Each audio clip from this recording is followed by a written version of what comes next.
देख लो बहुओं, हमें तो घर में ही इतनी सर्दी लग रही है और तुम्हारे पति तो बेचारे इतनी सर्दी में भी गीली रेत उठाने का काम करते हैं। बहुत हिम्मत है हमारे पतियों की जो इतनी सर्दी में भी काम करते हैं। घर में सभी ऐसे बातें कर ही रहे थे कि तभी कोमल के पांचों ही बेटे मुंह लटकाकर घर में आए। अरे बेटा, आज जल्दी काम निपट गया क्या? माँ, सब कुछ खत्म हो गया। क्या बात है? माँ, हमें माफ कर दो। दरअसल हमने 5 महीनों से इस घर का किराया नहीं चुकाया है, क्योंकि काम के सारे पैसे तो रोज की रोटी सब्जी में ही खत्म हो जाते हैं। और इसी वजह से माँ, आज इस मकान का मालिक खुद हमारे पास आया था। उसने हमसे बोला कि उसका किराया दे, नहीं तो वो हमें घर से निकाल देगा। क्या तुमने उससे कुछ दिनों की मोहलत नहीं मांगी? माँ, हमने अपने पैर से लेकर उसके आगे सिर तक पटक दिया, लेकिन कोई फायदा नहीं हुआ। आज का हमारा सारा मेहनताना भी वही बेदर्दी लेकर चला गया। तभी कोमल के बेटे उसे अपना दुखड़ा सुना ही रहे थे कि तभी दरवाजे पर दस्तक हुई। मैं देखती हूँ। अब तक खाली नहीं किया क्या मकान? क्या धक्के मार कर ही बाहर करो? अरे अरे साहब, हम गरीबों पर अपनी दया करो, हम सभी कहाँ जाएंगे? मुझे क्या पता, कोई ठिकाना नहीं है तो किसी झील में जाकर डूब मरो। मेरी माँ से ऐसी बात करने की तेरी हिम्मत कैसे हुई? अच्छा बेटा, इस शैतान के तो मुंह मत लग। चल, हमारा इस घर में बस इतना ही वक्त लिखा हुआ था। आजा मेरे बच्चे, ये रास्ता जहाँ ले जाए हम वहाँ चलेंगे। पांचों बहू बेटे और सास उस घर को छोड़कर निकल आए। सड़क पर रात में ठंड की वजह से कोहरा छाया हुआ था और अंधेरी रात में सर्द हवाएं उन बेघरों के शरीर में मानो पार हो रही हो। माँ जी, आपको कहीं ठंडा लग जाए इसलिए आप मेरा ये शॉल ले लीजिए। शुक्रिया बहू। पूरा परिवार बस अंधेरे में चलता चला जा रहा था और चलते चलते ही वो सभी एक खाली सी जगह पर पहुंच गए। यहाँ हमें देखने वाला कोई नहीं है। बेटा, यहीं पेड़ों से कमर लगाकर कुछ देर को झपकी मार लो। सुबह को ना जाने भगवान कैसा दिन दिखाएगा। सभी वहाँ पेड़ों से सटकर लेट गए, लेकिन ठंड की वजह से पेड़ों की पत्तियों पर से ओस की बूंदें गिर रही थी, जिसकी वजह से उन सभी की आंख लगना मुश्किल हो गया था। सासू माँ, मैं अगर यहाँ पर और रही तो सुबह तक मेरी शायद अर्थी ही उठेगी। हाँ बहू, इन ओस की बूंदों की वजह से सोना मुश्किल हो गया है। माँ, आप सभी यहाँ से चलिए।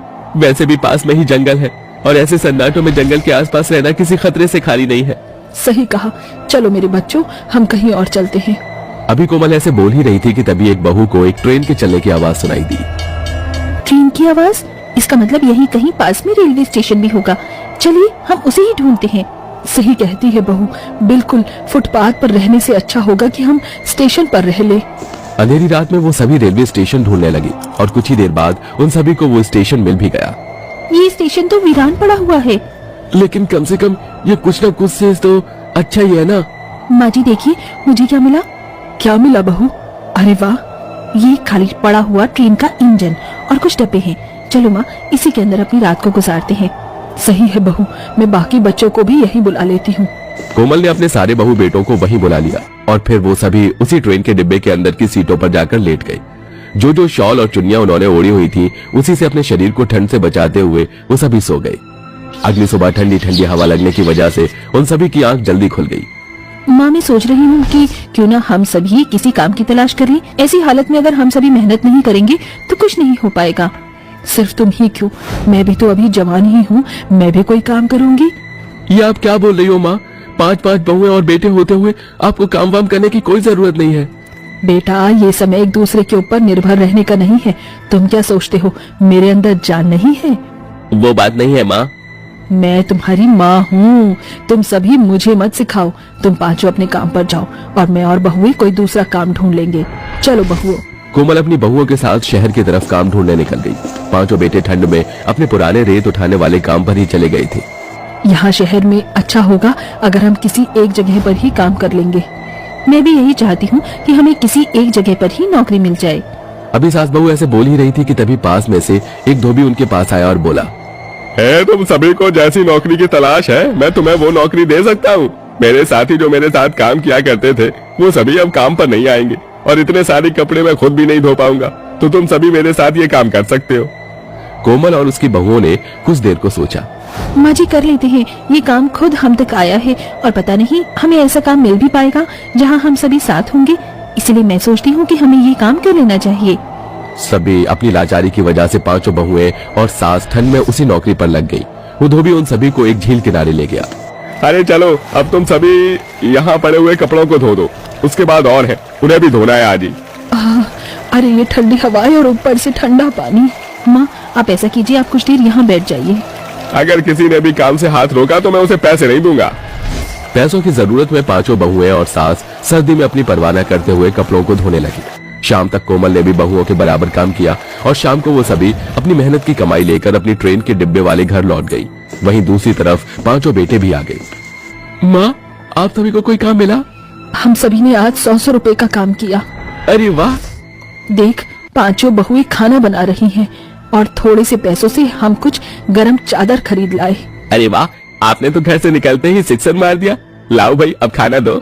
लीजिए सभी खाइए, गर्मा गर्म दाल चावल। वैसे अगर परिवार का साथ हो मुश्किल दिनों में भी हिम्मत बनी रहती है। यही तो अपनों की ताकत है। सभी ऐसे ही बातें करते हुए दाल चावल खा रहे थे। अब कोमल अपने घर का गुजारा इसी तरह से करती थी। वो और उसकी पांचों बहुएं कड़कड़ाती ठंड में भी नदी पर सुबह से शाम तक कपड़े धोती थी और पांचों बेटे वहीं अपना बोझ ढोने वाला काम किया करते थे। ऐसे ही दिन बीत रहे थे और एक दिन अचानक से ही स्टेशन पर कुछ सरकारी अधिकारी आ गए। ये किसके कदमों की आवाज है? अरे भाई साहब क्यों सुबह सुबह उधम मचा रहे हो? मैडम क्या गधे घोड़े बेचकर सोई हुई थी? कब से डंडा पीट रहा हूँ। क्या चाहिए आपको हमसे? जल्दी से इस जगह को खाली कर दीजिए। उनकी आवाजें सुनकर पांचों बहुएं और बेटे भी जाग गए। क्या बात है? ये तुम्हारी बाप की ट्रेन है, चलो इसे खाली करो। ऐसे कैसे? एक मिनट, आप सभी मुझे बात करने दीजिए। अधिकारी जी हम जानते हैं ऐसे बिना इजाजत यहाँ रहना सही नहीं है, लेकिन हमारा यही सहारा है। पूजा ने अपनी पूरी कहानी उन सभी को सुना दी। अगर अब आप इंसान हो तो एक इंसानियत वाला फैसला बताओ। हम आपकी परेशानी को समझते हैं। ऐसे जो बेघर लोग हैं उन्हें सरकार फ्री में घर दिलाने की योजना निकाल चुकी है। आप सभी भी उसमें हिस्सा डालकर देखिए, हो सकता है आपकी किस्मत चमक ही जाए।